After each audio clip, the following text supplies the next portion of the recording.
After leaving Glacier Bay, our next destination is Sitka, situated on the exposed outer coast of southeast Alaska. Cape Fairweather to Icy Cape. Today, west wind 15 knots becoming south 20 knots in the afternoon. Seas 4 feet building to 6 feet in the afternoon. Areas of fog with visibility 1 nautical miles or less. Tonight, southeast wind 20 knots. Sea 6 feet. Rain. Monday, southeast wind 20 knots. Sea 7 feet. Southwest swell. Rain. It's not like a normal day where it gets windier in the afternoon. It's going to be a front coming through. So. After digesting the weather forecast, we make the decision to take the outside and most direct route from Glacier Bay via Icy Strait into the Gulf of Alaska. A strange and rather beautiful mist lies across our route and blots out the sun. We are soon enveloped in a grey blanket.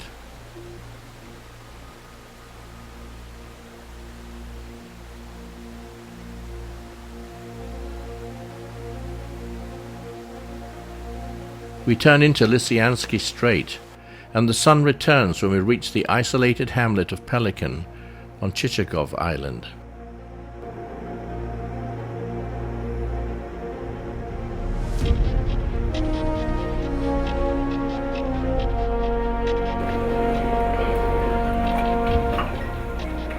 Chris backs into the dock using the aft control station.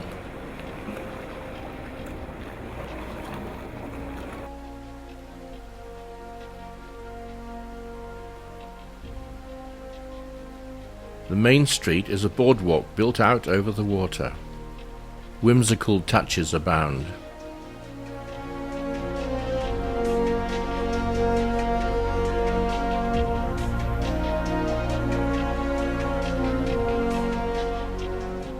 The harsh climate soon takes advantage of neglected boats.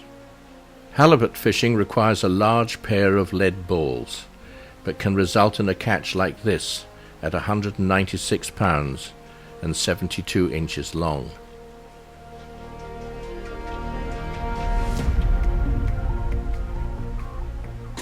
Float planes provide an essential lifeline.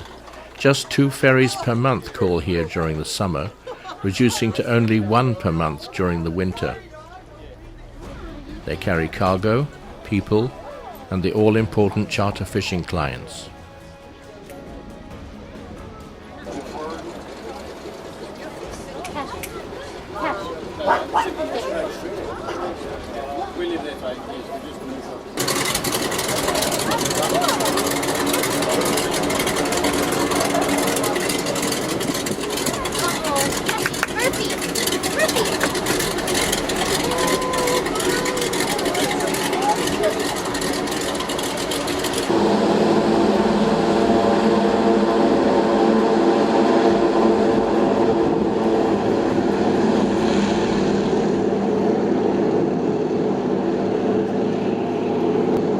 With a schedule to keep, our Australian guests leave us here by float plane after the latest weather forecast for the outside route to Sitka predicts conditions which could delay our departure.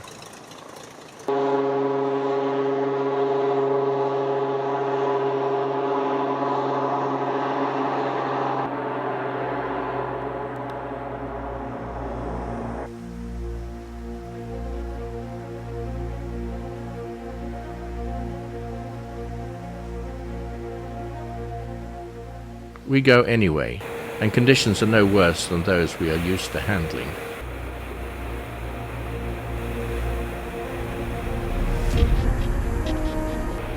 En route we spend the night in a secluded bay, where only a few ruins are all that remain from a once rich gold mine.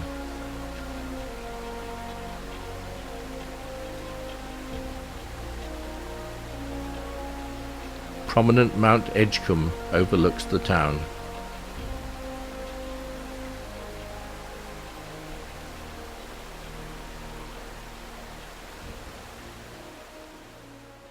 Once the capital of Alaska, Sitka displays ample evidence of its Russian heritage.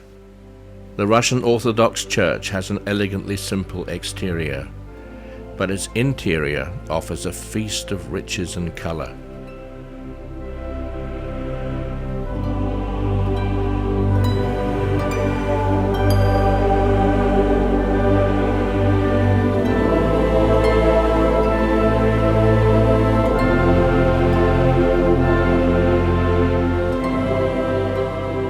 I visit the overgrown Russian cemetery, which lies abandoned and desecrated under the steady rain.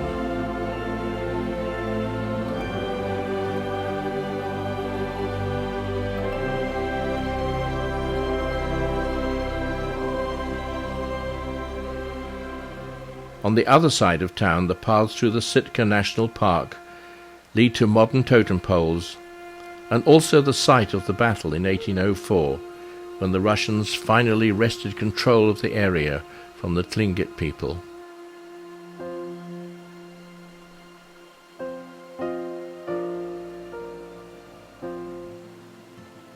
We follow the inland route from Sitka through Peril Strait, where water runs fast and furious.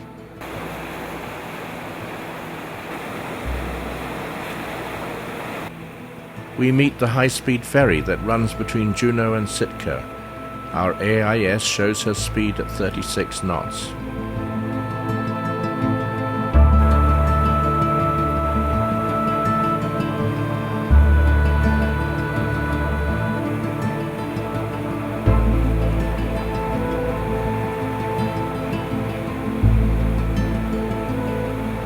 Once we reach Chatham Strait, the rain ceases, and we enjoy calm seas and blue skies. A white slash in the trees, visible for many miles, morphs into magnificent Chichikov Falls in Waterfall Cove.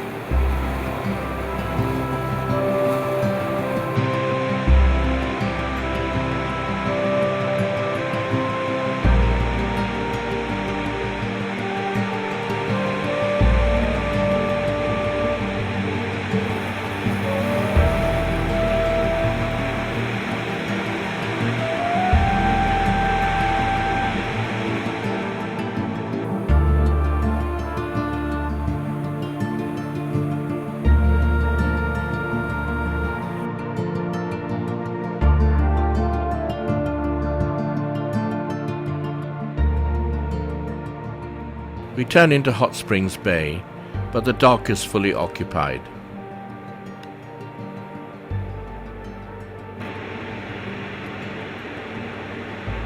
So after a look at another magnificent waterfall, we decide to continue south to Red Bluff, which takes its name from this rock formation. The entrance is hard to spot, but once inside, the scenery is spectacular.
The following morning provides another photo opportunity from the tender, which gives scale to the magnificent surroundings.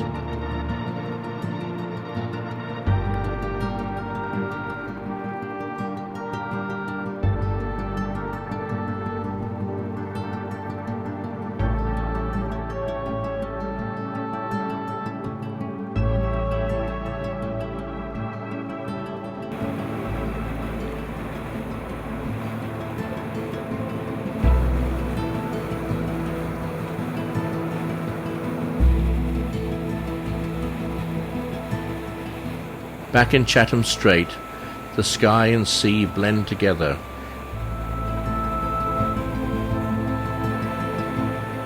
Even in late July, the scenic mountains on this side of Baranof Island carry much more snow than their western slopes. There are numerous inlets to be explored, but alas, we have no time. A white shape reminiscent of a comet turns out to be yet another huge waterfall.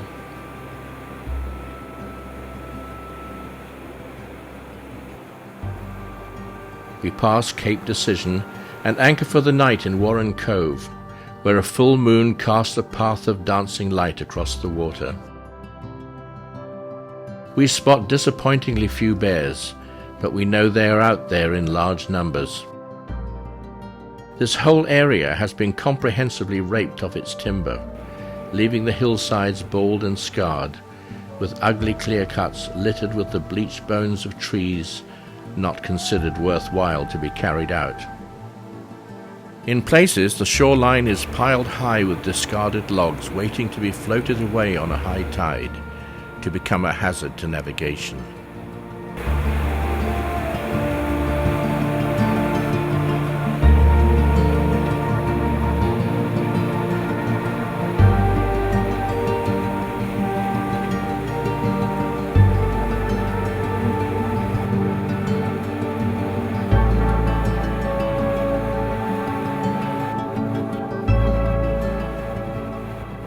The amount of logs is astounding, and I let this video run unedited to show what is out there.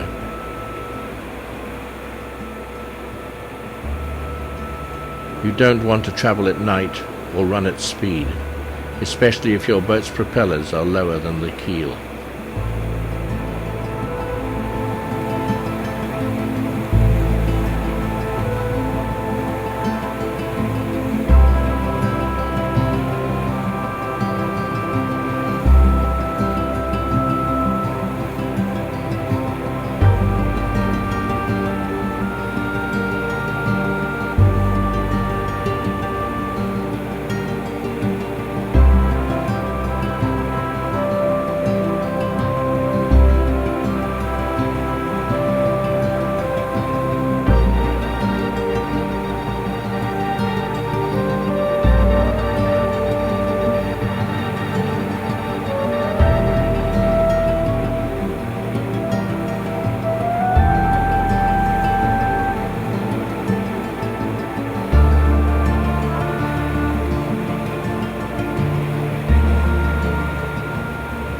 Dixon Entrance has a nasty reputation, but for us it is completely calm.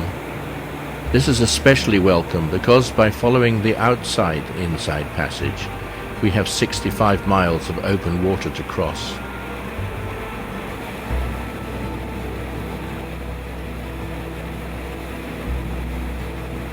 We encounter more logs in the approaches to Prince Rupert.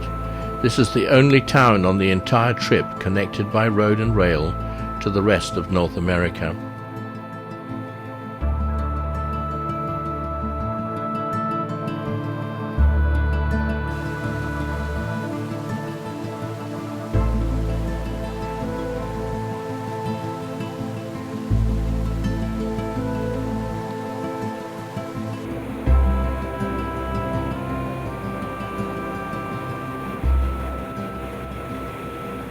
We continue south through the central coast of British Columbia and encounter more logs, often betrayed by the presence of seabirds.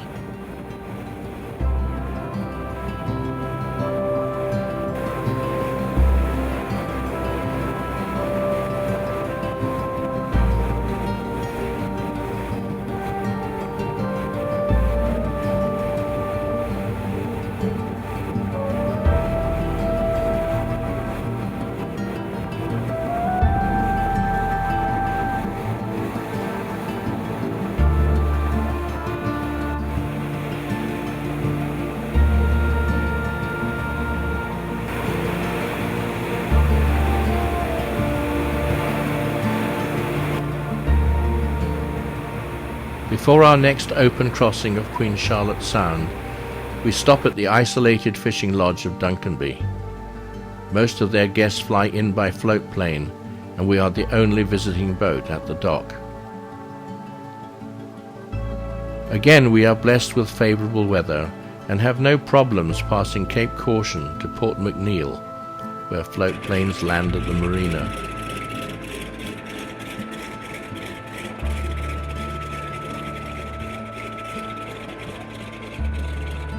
The proprietors of the Fuel Dock Marina generously offer us the unique opportunity of a helicopter ride over the Broughton Archipelago.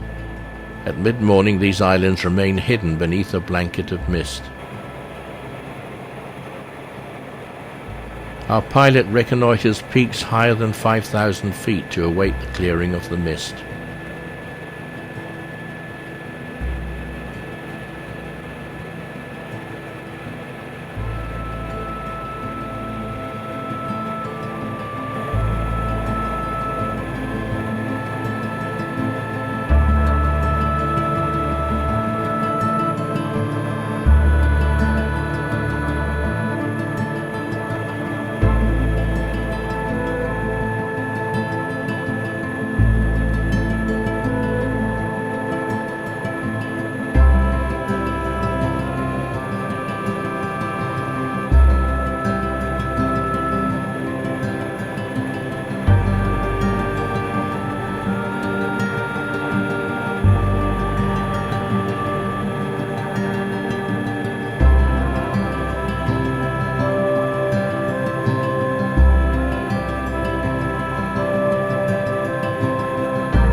Sadly, the rocks had moved during the winter, so we land instead on Connelly Peak at 3,651 feet.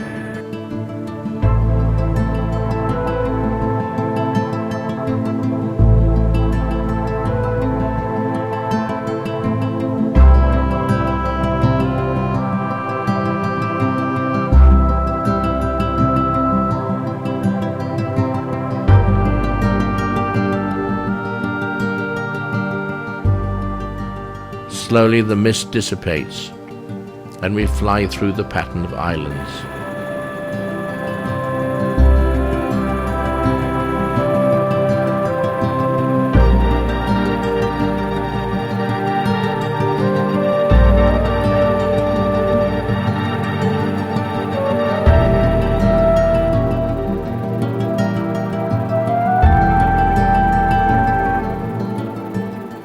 We circle piers at Echo Bay.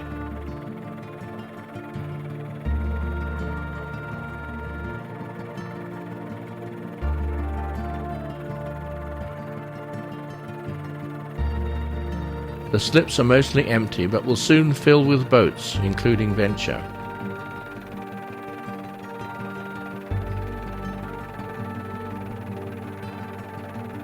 All the infrastructure is afloat and was towed into place by Pierre. Every Saturday during the summer, Pierre and his wife Tove organize a pig roast.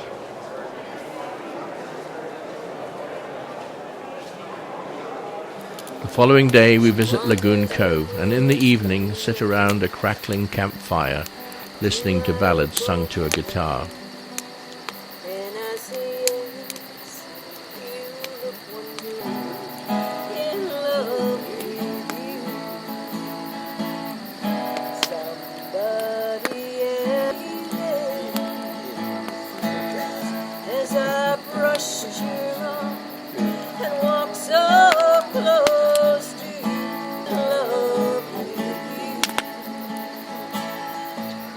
Well, I can't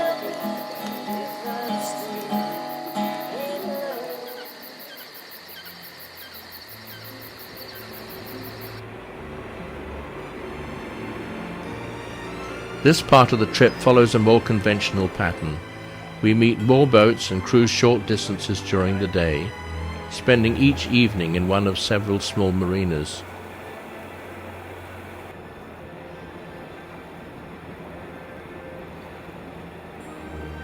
Our next stop is Gorge Harbour, so called because of the narrow cliff-lined entrance which opens up into a wide bay.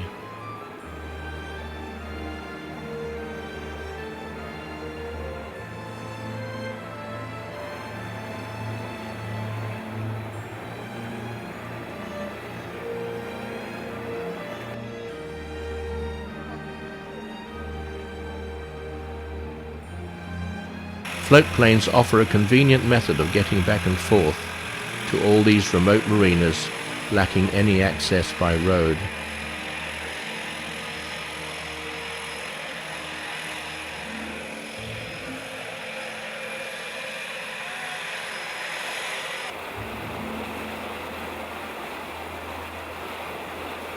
Our last stop is Nanaimo, where a veritable fleet of float planes supplies services to a multitude of destinations.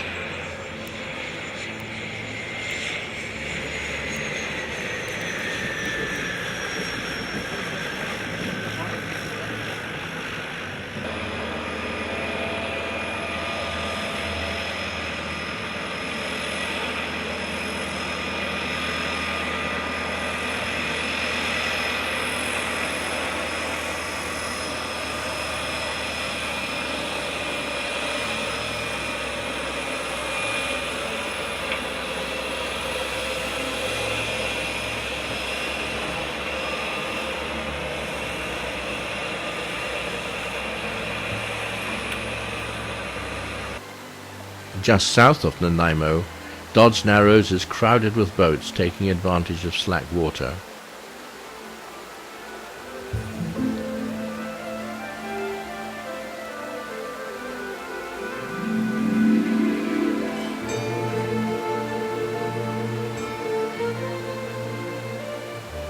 We are back where our video story began.